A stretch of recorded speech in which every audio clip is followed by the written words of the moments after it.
If we have a leg of a triangle that looks, say, like that, and we have another leg that looks like that, we'll say it has a length of 10, and this would be, say, an angle of 30 degrees, okay? And then I'm going to have another leg of length 7 right here. And I kind of have to hold on here for dear life, okay? I'll let you guys draw that, and we'll kind of go from there. Does everybody agree that that is a side-side angle situation? Yes. Side opposite the angle is? 7. Is that longer or shorter than the other given side? Shorter. It is shorter. Everything yesterday was longer. Now, this makes a 7, 10, 30 triangle. Okay? Anybody know what a pendulum is? Yeah. Where do you see a pendulum? Clock. In a clock, right? You see it in a clock. Like a pendulum stays the same length all the time, but it swings back and forth, doesn't it? If we treat this last leg like a pendulum, and we simply move it like a pendulum, watch what happens. All of a sudden it lands over there, where all of a sudden I see that I get a second triangle.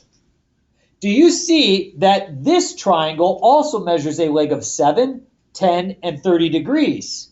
Just like the very first one measured none other than 7, 10, and 30 degrees. There are two possible triangles.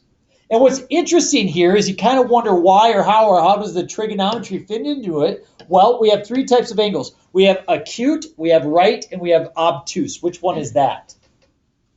Acute. That is an acute angle, which means that it is less than 90 degrees. If I rotate this as such to this spot right here, what is this angle right there?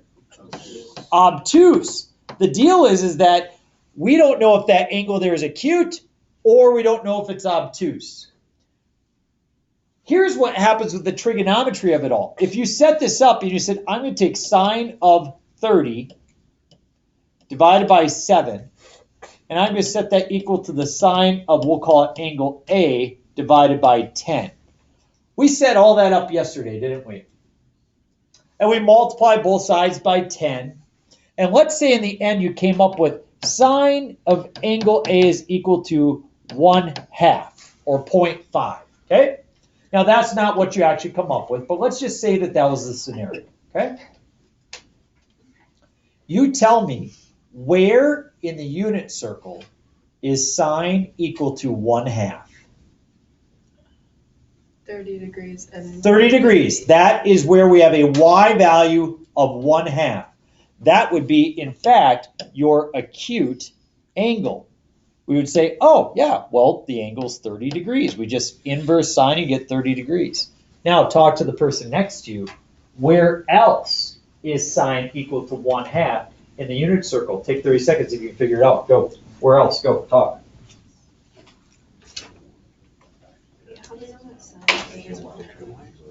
He just said it. He said that's not actually the answer. He just said that suppose. Okay. I think. All right, 30 degrees, and then what would the other angle be? 150. 150 degrees. Well, 30 degrees would be if that was the triangle. But if this was the triangle, then our angle would be 150 degrees.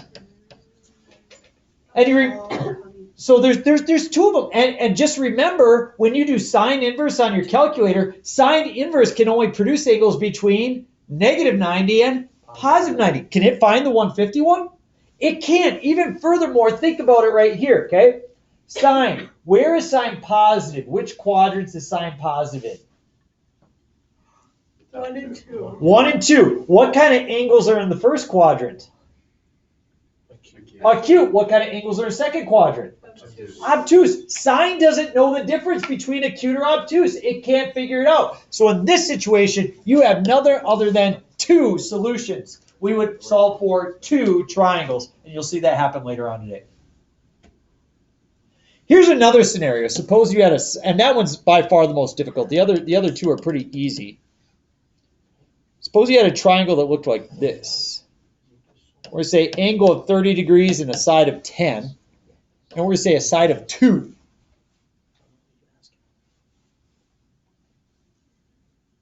Side of 10 and a side of 2.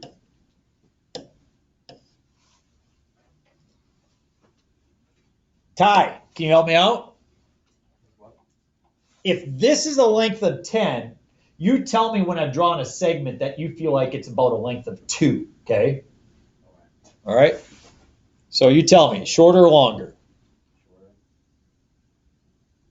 Right there. Okay, everybody okay with that? All right, so...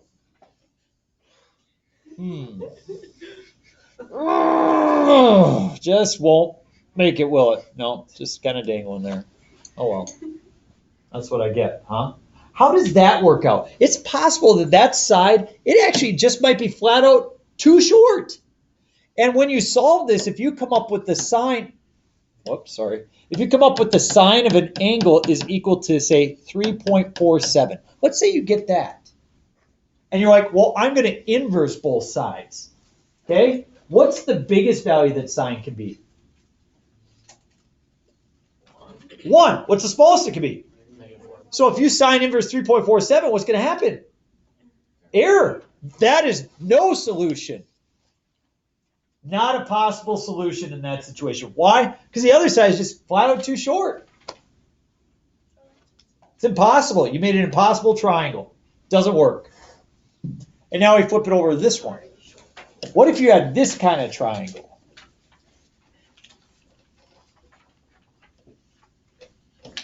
$30, we're going to call that 10, we're going to call this 13. So my good friend Callie Brownlee, you guys know Callie? Callie sits right where Nevaeh does. Must be a very intelligent seat, right? Okay, so she's sitting there and she says, well, Mr. Gantz, yesterday we were doing the whole side-side angle thing. Why didn't we come up with 2 solutions yesterday? Because yesterday the opposite leg was always Shorter. longer than the other given side, okay? Well, let's see what happens if we take a longer side and try to make 2 triangles. Okay, here we go. I've got this guy, and now I'll swing it on the pendulum, and does that make a triangle? Absolutely not. You see, if the side opposite is longer, there's no way you could create a second triangle. I promise it will never. You just look at the geometry of it, it ain't going to happen. It's always going to flip on over here. So in that situation, there's always one solution. And in that situation, my friends, that is review. That's exactly what we did yesterday. Yesterday, we did 1 solution piece. Today, we combine it with no solution and 2 solutions. I would highly encourage you to have this piece out and follow along with it as we were ready to go. First time I went through teaching this, well, actually, no, first time, more like the 8th time. Probably wasn't a very good teacher at first, I'm guessing. Okay, I went through teaching the kids, and I could see at the end they were confused about how do I know if there's 0, 1, or 2? I was like, well, you just got to think about it. But it wasn't working very good. So I put this on paper. From that time, it's always helped students a lot. So I'd follow along with that. Let's start solving the triangles. Side-side angle for all of these situations. I draw the triangle A, B, and C.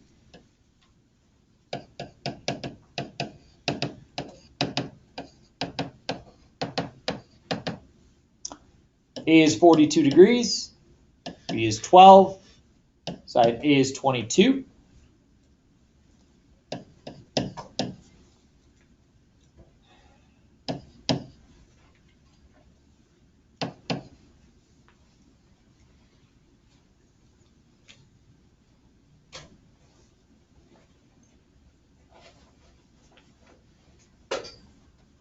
Pause for everybody to get that written down.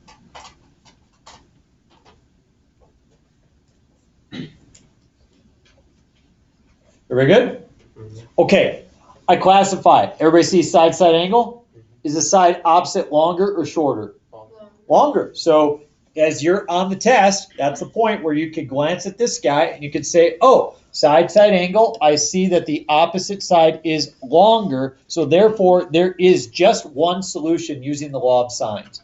Now instead of starting a checkpoint today and taking up more time, this is your checkpoint right now. Go ahead, see if you can find angle B.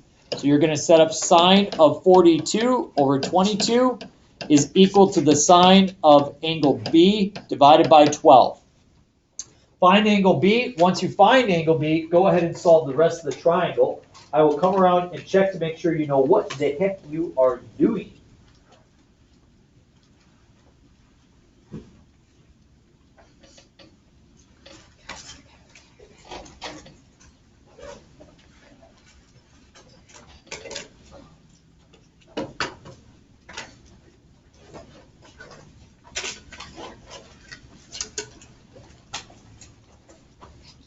Cool.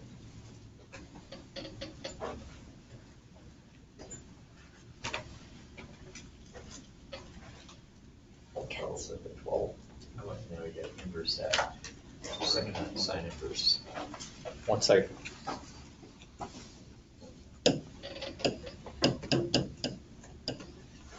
You can check your answer for angle B up there and then find the rest from there. No, I was, the calculator was the one that asked if that meant it was right. But Yes, yep, you're good. You got it? Yeah. Okay, so that's good. So, but hold on here. Okay, in this situation, what we can do here is we want to solve for sine of B. So just multiply this by 12. 12 sine of 42. 22 equal to sine of B. See that? So type that. 12 sine of 42.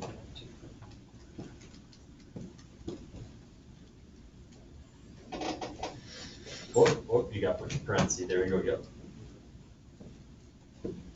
Good, so that's what sine is equal to, just sort of find the angle, we got sine inverse. Yes? Good? Yep. What you doing? Good. Okay, what'd you get for angle C? 116. Point what? 6. And then side C was? Okay, so I'm going to do my reasonable check here. I see that this angle and that side are the biggest. And I see that this angle and that side are the smallest. I'm feeling pretty good about my work. Everybody good with that? That was yesterday's assignment. Knock that out using the law of sines. Okay, let's look at the next one. A, B, and C. My favorite show is on TV tonight. which is Gold Rush. Oh, yeah. Anybody else, like them or their dads, watch Gold Rush? I love Gold Rush. Said, oh, yeah. I like this show. Like I'd love to be out working on a mine, fixing stuff. I love it when stuff breaks. They're like, how are we gonna fix this? Like, takes like 2 months to get the stuff into the Yukon. Well, let's get the welder out. Let's get some duct tape. You know, they fix it. It's like, yeah. Run water through everything. They're like, this is a lot of pay dirt. Yeah. So good. So good. Okay. I look at this. I see that the side opposite is shorter than the other given side. Uh-oh. I'm going to look at my web. Looking at my web or the tree. I kind of like tree better. I'm sorry, Nevaeh. All right, we come down here, and side opposite is not longer. It is shorter than the other given side. It is shorter. We're in that boat. So you notice there's two options here. One option, there is no solution, and another option, there are two solutions. How do we know? It says when solving for the missing angle, if sine of theta is greater than 1, so suppose you got sine of an angle is equal to like 1.4. Can sine be equal to 1.4? No. So that means there will be no solution. But suppose you're solving to get sine of theta is equal to, say, 0.8. Can sine be equal to 0.8? In that situation, then there's going to be two solutions. Okay?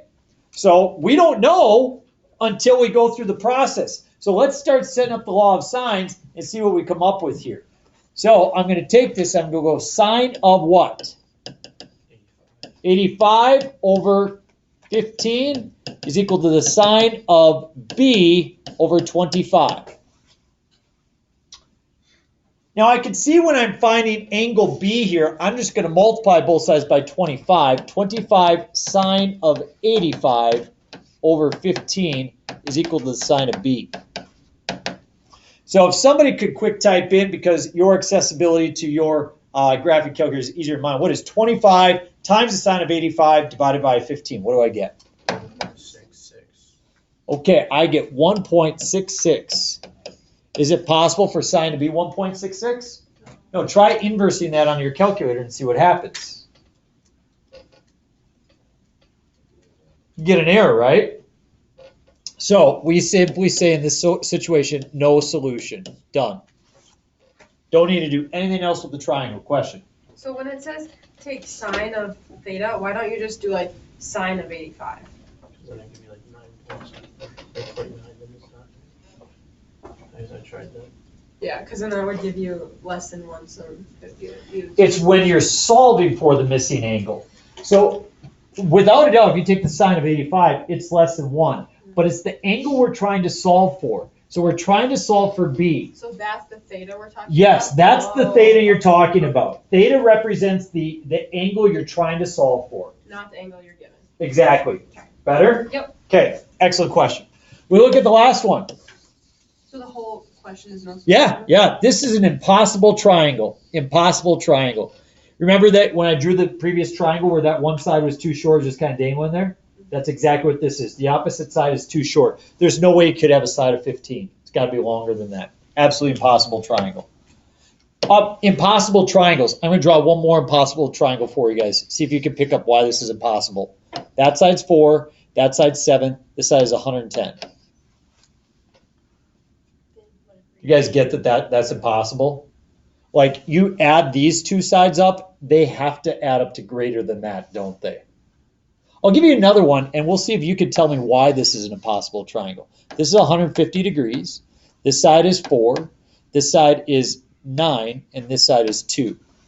Why is that impossible? The angle has to be or correspond with the length. Yeah, that's 150 degrees. So that has to be the biggest side, doesn't it? Absolutely impossible. So there are situations you get those impossible triangles, and those are from some of your geometry ideas as well. Let's look at our last one. Got this triangle, A, B, and C. A is 20.5 degrees. Side A is 12. Side B is 31.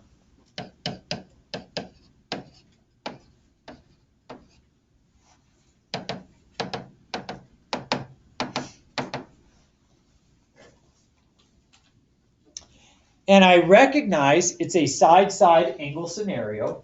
Is the side opposite longer or shorter than the other given side? Shorter. So I now know at this situation there's either no solution or there's 2. I won't know until I set it up. I got to set up the sine of 20.5 divided by 12 is equal to the sine of B divided by 31. And I multiply both sides by 31. 31 sine of 20.5 divided by 12 is equal to the sine of B.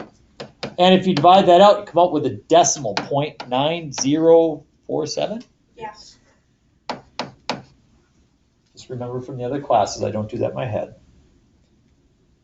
Can sine be equal to 0.9? Yes. Yes. So that means we have 2 solutions. Stop at this point because this is where people get messed up. If you look at your decision tree, it says very plainly, at this time, and this is so important, it says, at this point, set up 2 possible triangle solutions. Triangle 1 will have theta be an acute angle. Triangle 2 will have theta be an obtuse angle. Okay? We need to set up 2 triangles, one with acute, one with obtuse. So let's set those up. I've got my one triangle solution. I'm going to go ahead and set up my second one. So I've got another A, B, and C. A, B, and C. It looks like a lot initially, but it's really not that bad. In both situations, A is still 20.5. We can guarantee that for both triangles. We can also guarantee that side A is 12 for both triangles. And side B is 31 for both triangles. Those things are irrefutable. Everybody with me there? So here's the transition that people sometimes forget about. Look back at this guy right here. Does everybody recall that when I grab this right here, everybody see that that's obtuse, but that one's acute? We're going to try to find an acute angle and put it in one, and then as we swing the pendulum, we're going to try to find the obtuse angle. So somebody on their calculator, please inverse 0.9047 for sine. What do you get? 64.7. Awesome. We're going to go 64.7 degrees, and that is for the acute angle. The other triangle is going to have an obtuse one. Okay? And remember, we said if 30 was one, what was the other one? 150. You always just do 180 minus the acute angle. So if you want to find your other angle, just do 180 minus that. What's 180 minus 64.7? 115.21.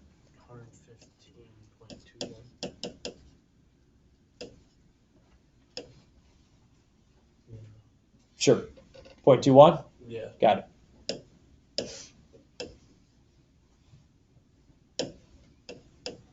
Whoop. Okay, great. So now you could solve these two triangles independently from each other. You know that all three of these angles have to add up to what? 180. So somebody take 180 minus 64.7 minus 20.5.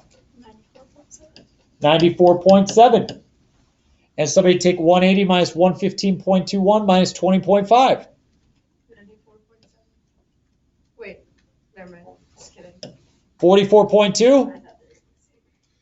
Yeah. Are we okay with that? So now, this group over here, okay, I want you guys to find side C right here for this triangle using the law of sines. And this group here, please find side C right now using the law of sines. Okay, check with your partner and then we'll talk. How did we get the 44 again? Okay, so see where I got the 20.5, right? Yep. And then the 64, I inverse that. Yep. And the other one's just going to be 180 minus that. Yeah. Okay, now all three of these angles have to add to 180. So we have 180 minus 64 minus 20, and we got the 94.7. Oh, And then here, these all add 180. okay. I missed that. So, Gina, it's only these two right here that go, this is the only two things that connect those two together. After that, we just solve the rest on its own.